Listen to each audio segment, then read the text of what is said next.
अपने दिन का आगाज़ सदका देकर शुरू करो। इस दिन तुम्हारी कोई दुआ रद्द नहीं होगी और तुम्हारी मौत भी टल जाएगी।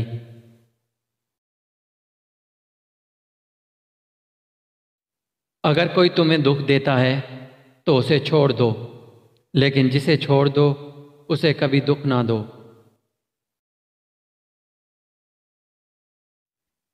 तुमसे सच्ची मोहब्बत वही करता है जो तुम्हें गलत और नाजायज़ कामों से रोकता है।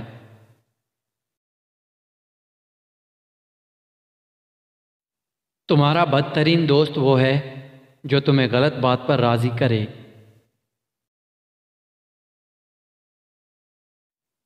कोई दिल दुखाए तो परेशान मत होना, क्योंकि कुदरत का कानून है कि जिस दरख्त का फल मीठा हो लोग पत्थर भी उसे ही मारते हैं।